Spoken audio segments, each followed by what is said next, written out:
Bonjour et bienvenue dans Bourse et Valeurs. Très heureux de vous retrouver pour notre rendez-vous hebdomadaire des entreprises régionales cotées. Bonne année à vous tous. Émission spéciale à l'occasion du 29e Forum Odo BHF qui se tient en ce moment à la Cité internationale de Lyon. Nous retrouvons tout de suite Thomas Lovotsky, responsable stratégie action de Odo BHF. Bonjour. Bonjour Jean-Pierre, bonjour à vous tous et bonne année également pour cette nouvelle année 2026. Voilà, merci d'avoir accepté de prendre quelques minutes au milieu des rendez-vous qui fourmillent tout au long de cette journée, de cette première journée. Alors, rendez-vous traditionnel, je le disais, chaque année, dont le succès ne se dément pas. Plus de, je crois, 200 sociétés cotées, 500 investisseurs qui sont sur place depuis ce matin, avec un nombre impressionnant de rendez-vous, plusieurs milliers, je crois. Oui, alors on les compte très précisément, on est à 5215 meetings. Voilà, on rappelle donc le principe de ce forum. Oui, on a donc des sociétés de cotées que nous suivons chez Odo BHF. Donc nous en suivons 800, elles ne sont pas toutes à Lyon. On a quand même de très nombreuses qui viennent, on va dire, à peu près à moitié de France et à moitié des autres pays européens, qui ont pendant 2 jours des rendez-vous avec les investisseurs sous forme un peu de speed dating, j'ai envie de dire, soit des rendez-vous individuels avec les très grands investisseurs, soit des rendez-vous de groupe entre 2, 4, 8 investisseurs avec un rythme très rythmé, excusez-moi de la répétition, des 40-45 minutes avec un gong qui vient demander de changer de table de 7 à 8 fois dans la journée, donc ce qui permet aux investisseurs de poser les questions les plus pertinentes, les plus ajustées sur ces sociétés qu'ils suivent ou dans lesquelles ils veulent investir et pour lesquelles nous, Odo BHF, nous fournissons une analyse financière indépendante. Voilà, un forum qui se déroule sur 2 jours, jeudi et vendredi. Pourquoi Lyon Parce qu'il y a une forte place financière, boursière à Lyon. Un historique assez ancien de BHF, puisque nous avons, nous aussi, une implantation à Lyon, et nous avons un bureau d'analyse où nous avons certains des analyses plutôt mid et small cap françaises, historiquement, qui étaient même historiquement du Crédit Lyonnais Securities, donc on ne peut pas faire plus lyonnais que le Crédit Lyonnais, et qui sont depuis plusieurs années, c'est une longue histoire maintenant, au sein des équipes de BHF, qui ont après des bureaux à Paris, on a même maintenant des bureaux en Espagne, à Francfort, à Amsterdam. Et donc, ce cœur historique lyonnais est important. Puis aussi, on a des entreprises lyonnaises dans lesquelles on profite de ce forum pour organiser des visites de sites. Donc, en amont du forum, même le mercredi, il y a une sorte de pré-forum où un certain nombre d'investisseurs ont pu, par exemple, visiter les locaux de Soitec, les labos de recherche de Nexens, par exemple. Donc, il y a à la fois, je dirais, notre présence historique d'analyse financière, puis aussi des bureaux de banque privée, bien entendu, parce qu'on a une clientèle aussi dont on gère la fortune à Lyon. Et on a aussi des entreprises qui sont finalement dans l'écosystème lyonnais. Il y a beaucoup de dynamisme à Lyon, donc c'est important pour nous aussi de décentrer cet événement. La France n'est pas seulement Paris, puis de venir à Lyon, ça nous fait toujours plaisir. Et ça permet aussi aux investisseurs de rester 2 jours. Donc, quand j'aurai fini cette interview avec vous, on va passer sur une partie un peu plus informelle. On a une dégustation de vin, puis après, on a une soirée où on peut rencontrer de façon un peu plus tranquille l'ensemble des investisseurs. Donc, c'est aussi bien de faire venir les gens 2 voire 3 jours à Lyon pour avoir le temps d'entretenir des relations à la fois avec les corporates, avec les entreprises et à la fois avec les investisseurs. Et puis, pour que ces investisseurs et ces corporates puissent toujours regarder une relation de confiance, parce que les actions, l'investissement en actions, c'est quand même une relation de long terme. Bien Et sûr. donc, c'est bien d'avoir la confiance qui se construit humainement. Alors, quelle est la tonalité de ce forum 2026 Alors, pour l'instant, il y a vraiment beaucoup de rendez-vous. Donc, pour dégager vraiment une tendance, on va dire, je vais voir sur les questions qui sont importantes. On a finalement les entreprises les plus demandées. Ça, on peut regarder un peu à l'applaudimètre, parce que c'est en fonction de. Il y a des entreprises qui sont plus ou moins demandées. Bon, il est clair que des entreprises qui sont liées à tout ce qui est lié à l'IA sont assez demandées. Alors, il y a 2 versants, ou voire 3 versants. On a des entreprises dans le secteur des semi-conducteurs, donc des petites entreprises qui sont présentes. Donc ça qui sont très demandés, mais on a également des entreprises qui sont liées aux besoins énergétiques liés à l'IA. Donc on a des utilities, on a aussi des acteurs français sur les câbles. Donc je vous ai parlé de Nexens, je vais vous redonner cet exemple, c'est une des sociétés les plus demandées, puisqu'évidemment, on est entré dans une révolution de l'IA. Alors il y a beaucoup de débats sur Nvidia, pas Nvidia sur les marchés boursiers, mais nous, plus prosaïquement en Europe, on regarde les entreprises qui sont engagées dans cette révolution industrielle. Et ça, il y a beaucoup de demandes pour toutes ces entreprises-là, par exemple. Voilà, alors petit retour sur l'année 2025, hein, on peut dire une bonne année hein, pour la bourse en France, hein, plus 10% à peu près pour le CAC 40, après une année 2024 qui avait vu Paris être à compte courant hein, des autres places financières.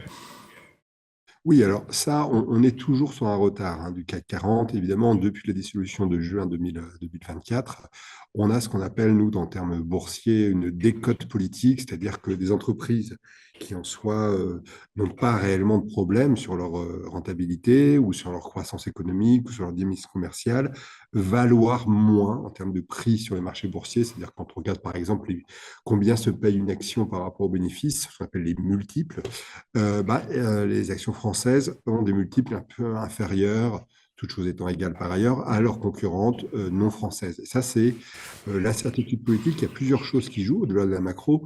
C'est vrai qu'il y a d'abord des incertitudes budgétaires. Donc là, on va peut-être enfin avoir un budget. Donc nous, on pense qu'une fois que ce budget sera passé, il y aura normalement en début d'année prochaine, enfin on est déjà maintenant en début de cette année, pardon, un rattrapage partiel de cet effet-là sur les actions françaises. Parce qu'il y avait aussi ce sujet dissolution, enfin, deuxième dissolution, pardon, censure, pas censure, aurons-nous un changement même de président? Toutes ces questions qui ont animé beaucoup l'automne, ça a pesé sur les actions françaises.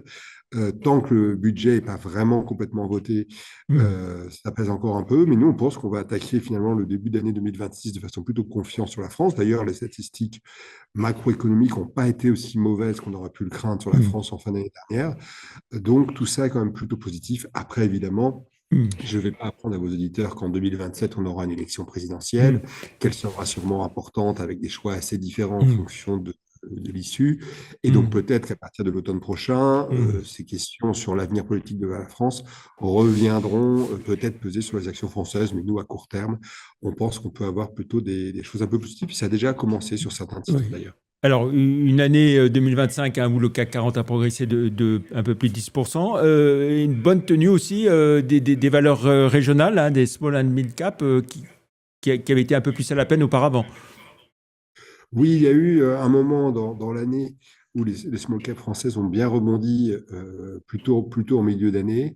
Alors après, c'est toujours assez difficile d'interpréter des indices boursiers quand on voit sur les small caps. Parce que les small caps françaises ont fait une année extraordinaire, sauf que quand on regarde un indice, c'est évidemment la somme de toutes les sociétés qui la composent. Et on a eu une société comme Abivax, dont le cours a été multiplié par 8, donc c'est 800%, voire plus. Donc évidemment, c'est tout ce secteur des biotech, plus que sur l'écosystème, qui a beaucoup progressé. Donc après, il faut faire attention à ne pas en tirer trop des tendances. On dirait qu'il y a quand même encore un petit peu d'attentisme, parce qu'évidemment, quand le cadre budgétaire est incertain, c'est difficile pour les entreprises de se projeter. Mais oui, on va dire qu'on a déjà eu un premier rallye cette année, et on espère qu'il pourrait y en avoir un autre, en tout cas en début 2026. Alors, comment voyez-vous l'année 2026 hein, qui commence avec un climat géopolitique très compliqué, très, très chargé, hein, avec ce qui se passe au Venezuela et puis les incertitudes dans plusieurs zones géographiques? Alors là, je ne sais pas si je vais vous surprendre ou pas, mais d'ailleurs, je pense que c'est pas vraiment quelque chose qui va impacter les actions, les marchés actions. D'ailleurs, on voit que les marchés actions ont plutôt progressé. Ce bruit géopolitique, alors si je peux me permettre, il est très, et c'est normal, assez journalistique. Mais de fait, enfin, le Venezuela, dans le commerce mondial, c'est quand même assez limité. De toute façon, il y a des choses sur le sujet pétrolier, mais les infrastructures au Venezuela sont dans un état déplorable pour tout un tas de raisons. Donc j'étais notamment aujourd'hui, par exemple, avec Total Energy qui nous disait nous, pour revenir dans ce pays, il y a quand même des sujets de sécurité sur les installations qui n'ont pas été maintenues. Donc, de toute façon, on ne va pas changer tout de suite. La production du Venezuela ne va pas venir inonder le marché tout de suite. Donc, en termes économiques, même si, évidemment, c'est peut-être, en tout cas, un fait assez notable, la façon dont le président Maduro a été capturé. Mais au final, c'est un petit peu comme les tarifs douaniers l'an dernier. Il y a eu beaucoup de bruit et finalement, la croissance mondiale a bien tenu. Donc, on pense que ces sujets géopolitiques, il faut distinguer, comme on dit, le bruit du signal. Il est certain que, par exemple, ça me permet de répondre à votre question précédente, les valeurs de défense ont été aussi assez Il y avait beaucoup de gens qui ont voulu rencontrer les sociétés qui sont dans le secteur de la défense, parce qu'évidemment, ça a bien rebondi récemment. Donc, de toute façon, la tendance de réarmement de l'Europe, la souveraineté européenne sur les sujets d'armement est une tendance longue dont cette dernière péripétie, si je veux dire géopolitique, vient juste confirmer les choses. L'Europe doit avoir davantage de moyens pour assurer sa souveraineté et ne plus dépendre seulement de la protection américaine. Mais on le savait déjà, donc ça vient un peu il y a un petit peu de choses qui peuvent choquer, mais au final, les grands sujets économiques de cette année, c'est la révolution de l'IA, c'est également, je dirais, le plan de relance allemand qui va arriver. Peut-être, si les pourparlers de paix en Ukraine aboutissent, ce qu'on peut espérer, du moins sur un plan humain, après, évidemment, c'est multifactoriel selon ce qu'on regarde dans cet événement. Si on doit commencer, si les combats s'arrêtent et qu'on doit reconstruire l'Ukraine, ça ouvre des possibilités. Donc, il y a beaucoup de valeurs industrielles qui sont aussi recherchées. Et puis après, on a d'autres sujets sur l'année 2026 où, vous savez, ce qui a marqué 2025, c'est aussi la surperformance des valeurs bancaires. Alors, ce n'est pas proprement lyonnais, hein. Ben, elles ont fait 60%. Et on pense que ça va continuer puisque c'est un secteur qui a été délaissé depuis une dizaine d'années.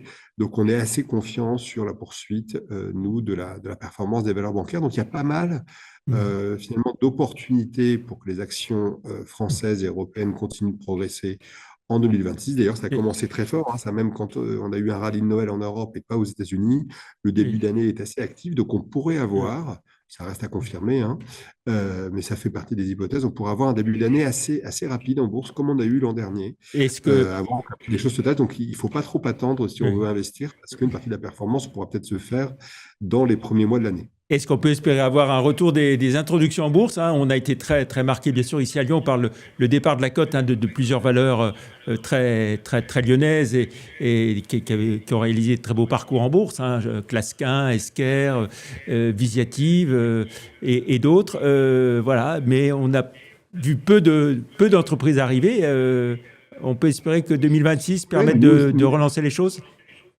Nous aussi, on l'espère, hein, parce que le rôle des marchés actions, c'est évidemment le secondaire pour nous et aussi de primaire de permettre aux entreprises de se financer. Bon, je dois avouer quand même que là, pour le coup, le climat politique en France est quand même pas extrêmement propice à ce genre d'investissement. Donc, on espère qu'il y en aura, mais je me garderai de faire trop de prévisions là-dessus, puisque c'est quand même assez difficile à prévoir. Donc, l'année dernière n'a pas été extraordinaire en termes de nouvelles introductions en bourse. Donc, par définition, on peut se dire que ça peut être rattrapé cette année, mais on verra comment les choses se produisent. Il faudra continuer à suivre ce sujet. Très bien. Et pour finir, juste, si vous aviez un conseil à donner à des particuliers qui veulent investir en bourse, est-ce que vous leur diriez pour 2026 ? Je n'ai pas le droit de donner de conseils d'investissement, donc surtout à des particuliers, puisqu'on s'adresse, nous, au DOBHF comme courtier, à des grandes entreprises et à des professionnels. Donc, je leur dirais de faire leur devoir, de regarder un peu les opportunités. Non, je pense que je peux redonner peut-être de façon synthétique les secteurs d'activité qui me paraissent prometteurs. Il y a les financières, donc on peut faire des banques ou des assurances, parce qu'en plus, elles permettent d'avoir un dividende yield, donc un dividende plutôt attractif. Ça, c'est un premier sujet. En valeur de croissance, il y a l'industrie, les biens d'équipement, le rail, ce qui peut être lié au plan d'investissement allemand. Et puis, ce qu'on appelle les utilities, les énergéticiens, on a vraiment un rebond de la production d'électricité. Donc, c'est un secteur qui va progresser là-dessus. Et on a également un certain nombre de champions européens, dont je ne donnerai pas les noms, mais dans la fabrication des équipements pour les semi-conducteurs, je pense qu'ils trouveront de même, hein. C'est des grandes capitalisations européennes et néerlandaises qui devraient continuer à bien progresser. Donc, il y a plusieurs possibilités pour aller chercher des valeurs de croissance ou des valeurs avec des dividendes attractifs. Donc, ça fait plusieurs idées que je laisserai vos auditeurs creuser avec éventuellement leurs conseils financiers. Eh bien, merci beaucoup, Thomas Jaworski, d'être venu en duplex, hein, depuis le forum Odo BHF, depuis la Cité internationale. Bonne fin de forum. Et puis, on se retrouve l'an prochain pour la 30e édition de ce forum. Merci, bonne fin de semaine et on se retrouve la semaine prochaine pour une autre émission. Merci, au revoir.